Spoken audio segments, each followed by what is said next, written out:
Hi friends, എല്ലാവർക്കും നമസ്കാരം. എല്ലാവരും സുഖമായിട്ടും സേഫായിട്ടൊക്കെ ഇരിക്കുന്നുണ്ടെന്ന് വിശ്വസിക്കുന്നു. ഞാനിവിടെ സേഫായിട്ടൊക്കെ ഇരിക്കണം. അപ്പോൾ നമ്മുടെ വീഡിയോസൊക്കെ കാണുകയും എന്നെ സപ്പോർട്ട് ചെയ്യുന്ന എല്ലാവർക്കും ഞാൻ പ്രത്യേകം നന്ദി പറയുന്നു. ഇന്ന് ഞാൻ നിങ്ങളോട് ഷെയർ ചെയ്യുന്നൊരു വ്ളോഗാണ്. ഇപ്പോൾ എൻ്റെ വീട്ടിലെ ബ്രേക്ക്ഫാസ്റ്റും അതുപോലെ തന്നെ ലഞ്ചിൻ്റെയൊക്കെ വീഡിയോ ആണ് ഞാൻ കാണിക്കുന്നത്. നല്ലൊരു ഈസിയായിട്ട് ചെയ്തെടുക്കാൻ പറ്റുന്ന റെസിപ്പികളാണ്. ഇപ്പോൾ ലോക്ക്ഡൗൺ സമയത്ത് നമുക്ക് വീട്ടിലുള്ള ഇൻഗ്രീഡിയൻസൊക്കെ വെച്ച് പെട്ടെന്ന് ചെയ്തെടുക്കാൻ പറ്റുന്ന റെസിപ്പിയാണ്. അപ്പോൾ നിങ്ങളൊന്ന് ട്രൈ ചെയ്ത് നോക്കിയിട്ട് നിങ്ങളുടെ അഭിപ്രായം കമൻറ്റ് ബോക്സിൽ മറക്കരുത്. നിങ്ങളുടെ ഫ്രണ്ട്സായിട്ടൊക്കെ ഷെയർ ചെയ്യുക. അപ്പോൾ നമുക്ക് ഈ വീഡിയോയിലേക്ക് പോകാം.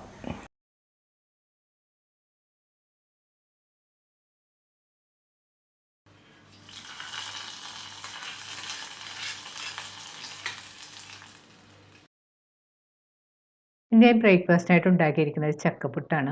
ചക്ക എല്ലാവർക്കും തന്നെ കിട്ടിയെന്ന് വരില്ല. അങ്ങനെയാണെങ്കിൽ നമുക്ക് ഏത്തപ്പഴം വെച്ച് ഇതുപോലെ പുട്ടുണ്ടാക്കി എടുക്കാം. ഈ പുട്ടിന് നമ്മൾ പ്രത്യേകിച്ച് കറിയൊന്നും ആവശ്യമില്ല. അതുകൊണ്ട് രാവിലേക്ക് ജോലി എളുപ്പവുമായിരിക്കും.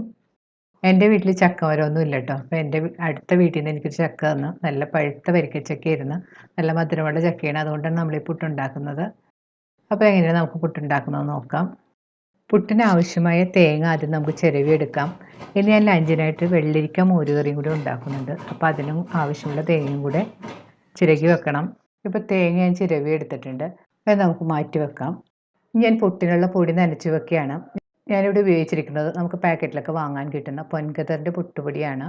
ഈ പൊടി കൊണ്ട് ഉണ്ടാക്കുന്ന പുട്ട് നല്ല സോഫ്റ്റും നല്ല ടേസ്റ്റിയുമാണ്. അതുകൊണ്ട് ഞാൻ ഇപ്പോൾ സ്ഥിരമായിട്ട് ഈ പുട്ടുപൊടിയാണ് ഉപയോഗിക്കുന്നത്. പുട്ടുണ്ടാക്കാനായിട്ട് ഞാനിവിടെ എടുത്തിരിക്കുന്നത് 1 കപ്പ് പുട്ടുപൊടിയാണ്. അത് ഒരു ബൗളിലേക്ക് ഇട്ട് കൊടുക്കാം. ഇനി നമുക്ക് ഇതിലേക്ക് പാകത്തിനുള്ള ഉപ്പുപൊടി ചേർത്ത് കൊടുക്കാം. ഉപ്പുപൊടി ചേർത്തതിന് ശേഷം നന്നായിട്ട് മിക്സ് ചെയ്ത് കൊടുക്കാം. ഇതിലേക്ക് നമുക്ക് പാകത്തിനുള്ള വെള്ളം ചേർത്ത് കൊടുക്കണം. ഈ പുട്ടുപൊടിയുടെ കവറിൻ്റെ പുറത്ത് തന്നെ ഇൻസ്ട്രക്ഷൻ ഉണ്ട്. നമ്മൾ 1 കപ്പ് പുട്ടുപൊടിയാണെങ്കിൽ അതിന് 1 കപ്പ് വെള്ളം തന്നെ ഉപയോഗിക്കാം. ഇതിലേക്ക് ഞാനിപ്പോൾ 1 കപ്പ് വെള്ളം ഒഴിച്ച് കൊടുത്തിട്ടുണ്ട്. വെള്ളം ഒഴിച്ച് കഴിയുമ്പോഴത്തേക്കും നല്ല ലൂസായിട്ട് ഇങ്ങനെ ഇരിക്കും.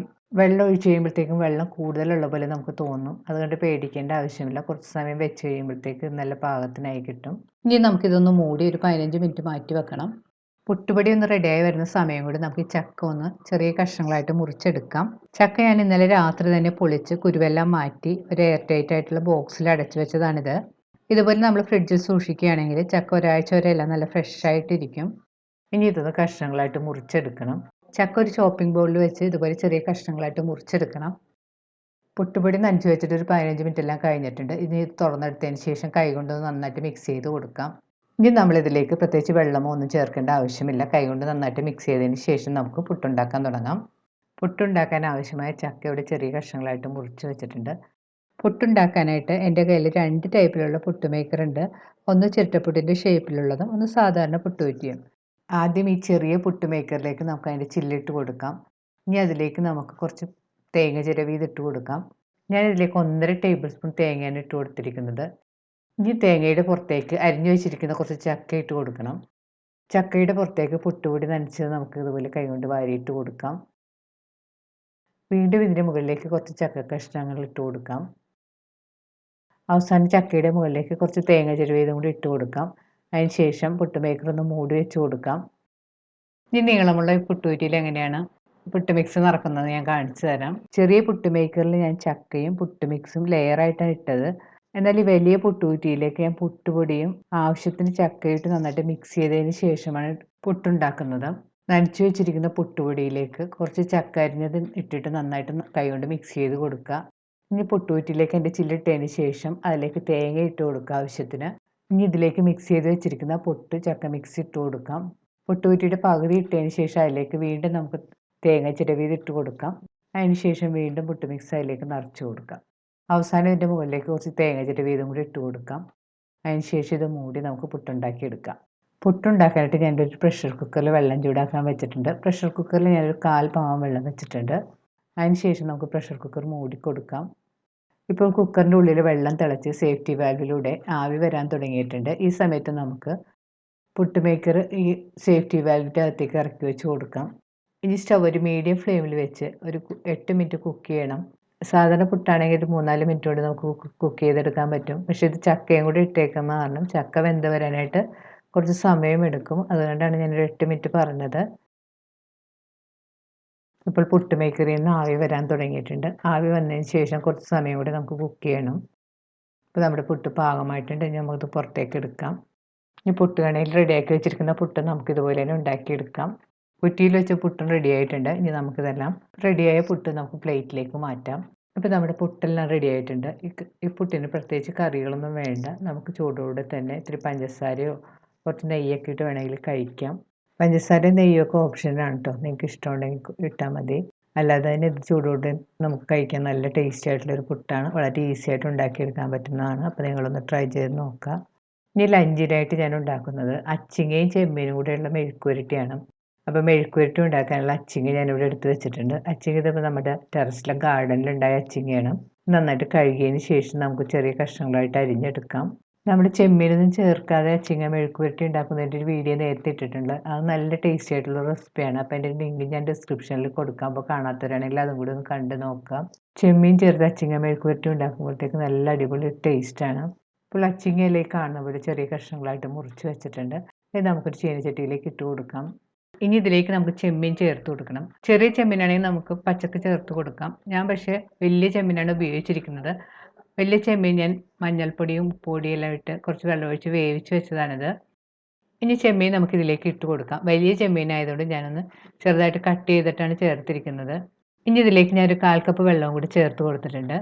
വെള്ളം ചേർത്ത് കഴിഞ്ഞ് സ്പൂൺ കൊണ്ടൊന്ന് നന്നായിട്ട് മിക്സ് ചെയ്ത് യോജിപ്പിക്കാം. ഇനി ഇതൊന്ന് സ്റ്റവിൽ വെച്ച് നന്നായിട്ട് വേവിച്ചെടുക്കണം. അച്ചിങ്ങ സ്റ്റവിൽ വെച്ചതിന് ശേഷം ഒന്ന് തിളച്ച് വരുമ്പോഴത്തേക്കും പാനൊന്ന് മൂടി വെച്ച് വേണം കുക്ക് ചെയ്യാനായിട്ട്. ഇടയ്ക്കിടയ്ക്ക് മൂടി മാറ്റിയിട്ടൊന്ന് ഇളക്കി കൊടുക്കണം. ഇതിലേക്ക് നമുക്ക് പാത്രമുള്ള ഉപ്പുപൊടിയും കൂടി ചേർത്ത് കൊടുക്കാം. അതിന് ശേഷം വീണ്ടും പാത്രം മൂടി വെച്ച് ഒരു ലോ മീഡിയം ഫ്ലെയിമിൽ വെച്ച് കുക്ക് ചെയ്യണം. അച്ചിങ്ങ ഇതുപോലെ വേവിച്ചെടുക്കുമ്പോഴത്തേക്ക് നമ്മൾ കൂടുതൽ ഡ്രൈ ആക്കി എടുക്കേണ്ട, സ്വല്പം വെള്ളത്തോട് തന്നെ എടുക്കണം. ഇനി നമുക്ക് അച്ചിങ്ങ താളിച്ചെടുക്കാനുള്ളതാണ്. അപ്പോൾ ആ വെള്ളമൊക്കെ ആ സമയത്ത് വറ്റി വന്നോളും. അച്ചിങ്ങയും ചെമ്മീനെല്ലാം പാകത്തിന് വെന്ത് വന്നിട്ടുണ്ട്. ഇനി നമുക്ക് സ്റ്റവ് ഓഫ് ചെയ്ത് മാറ്റി വെക്കാം. അച്ചിങ്ങ താളിച്ചെടുക്കാനായിട്ട് ഞാനിവിടെ ഒരു ചീനച്ചട്ടി ചൂടാക്കാൻ വെച്ചിട്ടുണ്ട്. ചട്ടി ചൂടാകുമ്പോൾ അതിലേക്ക് നമുക്ക് ആവശ്യത്തിന് വെളിച്ചെണ്ണ ഒഴിച്ചു കൊടുക്കാം. എണ്ണ നല്ലതുപോലെ ചൂടാകുമ്പോൾ അതിലേക്ക് 1/2 ടീസ്പൂൺ കടുക് ഇട്ട് പൊട്ടിക്കണം. കടുക് നന്നായിട്ട് പൊട്ടി വരുമ്പോൾ അതിലേക്ക് ഒരു 3 അല്ലി വെളുത്തുള്ളി ചെറുതായിട്ട് അരിഞ്ഞതും 5 ടേബിൾ സ്പൂൺ ചെറിയ ഉള്ളി അരിഞ്ഞതും കൂടി ചേർത്ത് കൊടുത്തിട്ടുണ്ട്. നിങ്ങളുടെ കയ്യിൽ ചെറിയ ഉള്ളി ഇല്ലെങ്കിൽ സവാള ചെറുതായിട്ട് ചോപ്പ് ചെയ്തിട്ട് വേണമെങ്കിൽ നമുക്ക് ചേർത്ത് കൊടുക്കാം. എന്നാൽ ചെറിയ ഉള്ളി ചേർക്കുന്നതാണ് ഇതിന് കൂടുതൽ ടേസ്റ്റ്. ഇതിലേക്ക് കുറച്ച് കറിവേപ്പിലയും കൂടി ചേർത്ത് കൊടുക്കാം. ഇനി ഇത് സ്പൂൺ കൊണ്ട് നന്നായിട്ട് വഴറ്റി കൊടുക്കാം. ഉള്ളിയും വെളുത്തുള്ളിയും എല്ലാം ഒരു ചെറിയ ബ്രൗൺ കളർ ആവുന്നവരെ നന്നായിട്ട് വഴറ്റി കൊടുക്കണം. ഉള്ളി ഇപ്പോൾ ഒരു ബ്രൗൺ കളറായി വന്നിട്ടുണ്ട്. ഇതിലേക്ക് നമുക്കൊരു 1/2 ടീസ്പൂൺ മഞ്ഞൾപ്പൊടി ചേർത്ത് കൊടുക്കാം. ഇതിലേക്ക് ഞാൻ 1 ടീസ്പൂൺ ചതച്ച മുളക് പൊടിയും കൂടി ചേർത്ത് കൊടുക്കുന്നുണ്ട്. ഇത് ഞാൻ മുളക് മിക്സിയിലിട്ട് പൊടിച്ചെടുത്തതാണ്. അപ്പോൾ നിങ്ങളുടെ കയ്യിൽ ഇതില്ലെങ്കിൽ സാധാരണ മുളക് പൊടി ചേർത്ത് കൊടുത്താലും മതി. ഇനി ഇതിലേക്ക് 1/2 ടീസ്പൂൺ കാശ്മീരി ചില്ലിപ്പൊടിയും കൂടി ചേർത്ത് കൊടുക്കാം. പൊടികളെല്ലാം ചേർത്തതിന് ശേഷം സ്റ്റവ് ലോ ഫ്ലെയിമിൽ വെച്ച് 2-3 മിനിറ്റ് നന്നായിട്ട് വഴറ്റി കൊടുക്കണം. പൊടികളുടെ പച്ചമണം ഒന്ന് മാറുന്നവരെ നന്നായിട്ട് വഴറ്റി കൊടുക്കാം. ഇപ്പോൾ മുളക് പൊടിയെല്ലാം നന്നായിട്ട് മൂത്ത് വന്നിട്ടുണ്ട്. ഈ സമയത്ത് നമുക്കിതിലേക്ക് വേവിച്ച് വെച്ചിരിക്കുന്ന അച്ചിങ്ങയും ചെമ്മീനും കൂടി ഇട്ട് കൊടുക്കാം. അതിനുശേഷം നന്നായിട്ട് മിക്സ് ചെയ്ത് യോജിപ്പിക്കണം. 2-3 മിനിറ്റ് നന്നായിട്ട് മിക്സ് ചെയ്ത് കൊടുക്കണം. ടേസ്റ്റ് ചെയ്ത് നോക്കിയിട്ട് പാകത്തിനുള്ള ഉപ്പെല്ലാം ചേർത്ത് കൊടുക്കാം. ഇപ്പോൾ അച്ചിങ്ങയിലുള്ള വെള്ളമെല്ലാം നന്നായിട്ട് വറ്റി വന്നിട്ടുണ്ട്. ഇനി പാനൊന്ന് മൂടി ഒരു 2-3 മിനിറ്റ് ലോ ഫ്ലെയിമിൽ വെച്ച് കുക്ക് ചെയ്യാം. 2-3 മിനിറ്റ് ലോ ഫ്ലെയിമിൽ വെച്ച് കുക്ക് ചെയ്തതിന് ശേഷം മൂടി മാറ്റി ഒന്ന് നന്നായിട്ട് മിക്സ് ചെയ്ത് കൊടുക്കാം. ടേസ്റ്റ് ചെയ്ത് നോക്കിയിട്ട് ഉപ്പ് കുറവാണെന്ന് തോന്നുകയാണെങ്കിൽ പാകത്തിന് ഉപ്പെല്ലാം നമുക്ക് ചേർത്ത് കൊടുക്കാം. അതിനുശേഷം വീണ്ടും നന്നായിട്ട് മിക്സ് ചെയ്ത് യോജിപ്പിക്കണം. അവസാനം ഇതിൻ്റെ മുകളിലേക്ക് 1 ടീസ്പൂൺ വെളിച്ചെണ്ണയും കൂടി ഒഴിച്ചു കൊടുക്കാം. വെളിച്ചെണ്ണ ചേർത്തിട്ട് വീണ്ടും ഒന്ന് നന്നായിട്ട് മിക്സ് ചെയ്ത് യോജിപ്പിക്കാം. ഇത് ഓപ്ഷണലാണ് കേട്ടോ. നിങ്ങൾക്ക് ഇഷ്ടമുണ്ടെങ്കിൽ ചേർത്താൽ മതി. പക്ഷേ ഇങ്ങനെ ചേർക്കുമ്പോഴത്തേക്ക് നല്ലൊരു ടേസ്റ്റാണ്. ചെമ്മീൻ അച്ചിങ്ങ മെഴുക്കുവരട്ടി പാകമായിട്ടുണ്ട്. നല്ലപോലെ മിക്സ് ചെയ്തതിന് ശേഷം നമുക്ക് സ്റ്റവ് ഓഫ് ചെയ്ത് മാറ്റി വെക്കാം. ഇനി നമുക്ക് കുമ്പളങ്ങ മോരുകറിക്ക് ആവശ്യമായ അരപ്പൊന്ന് റെഡിയാക്കി എടുക്കണം. അതിനായിട്ട് മിക്സിയുടെ ഒരു ചെറിയ ജാറിലേക്ക് തേങ്ങ ചിരവിയത് ഇട്ട് കൊടുക്കാം. ഇതിലേക്ക് 2 അല്ലി വെളുത്തുള്ളിയും 1/4 ടീസ്പൂൺ ചെറിയ ജീരകവും 1/2 ടീസ്പൂൺ മഞ്ഞൾപ്പൊടിയും കൂടി ചേർത്ത് കൊടുക്കാം. ഇതിലേക്ക് അരക്കാൻ പാകത്തിന് വെള്ളം ഒഴിച്ച് കൊടുക്കണം. അതിനുശേഷം നന്നായിട്ട് അരച്ചെടുക്കണം. തേങ്ങ ഇപ്പോൾ കാണുന്ന പോലെ നന്നായിട്ട് അരച്ചെടുത്തിട്ടുണ്ട്.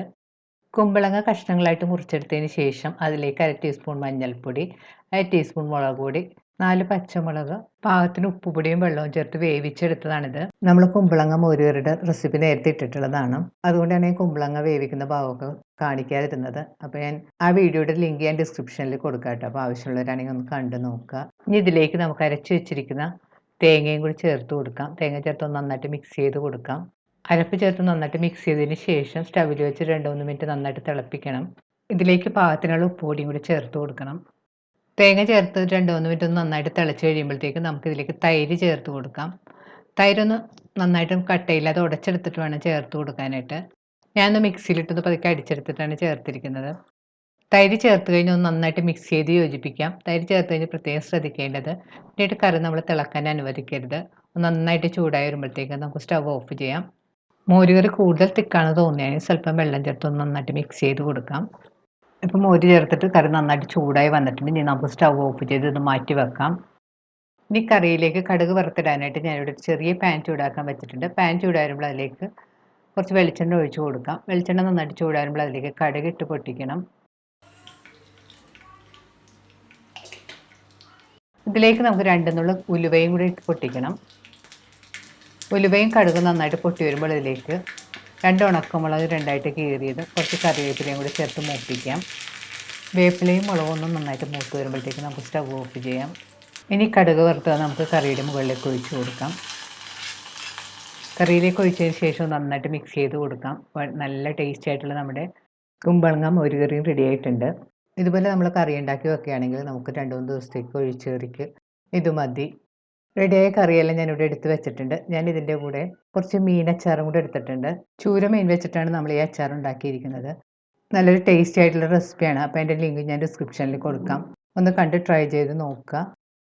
അപ്പോൾ നമുക്ക് ഈ ലോക്ക്ഡൗൺ സമയത്ത് വളരെ ഈസി ആയിട്ട് ഉണ്ടാക്കിയെടുക്കാൻ പറ്റുന്ന ചക്കപ്പുട്ടും കുമ്പളങ്ങ മോരുകറിയും അച്ചിങ്ങ ചെമ്മീൻ മെഴുക്കുവരട്ടിയും മീനച്ചാറെല്ലാം റെഡിയാക്കി ഞാൻ പ്ലേറ്റിലെടുത്ത് വെച്ചിട്ടുണ്ട്. അപ്പോൾ നിങ്ങളിതൊന്ന് ട്രൈ ചെയ്ത് നോക്കുക. ട്രൈ ചെയ്ത് നോക്കിയിട്ട് നിങ്ങളുടെ അഭിപ്രായം കമൻറ്റ് ബോക്സിൽ ഇടാൻ മറക്കരുത്. നിങ്ങളുടെ ഫ്രണ്ട്സായിട്ടൊക്കെ ഷെയർ ചെയ്യുക. വീണ്ടും ഇതുപോലെ നല്ല റെസിപ്പി ആയിട്ട് നമുക്ക് കാണാം. Thank you.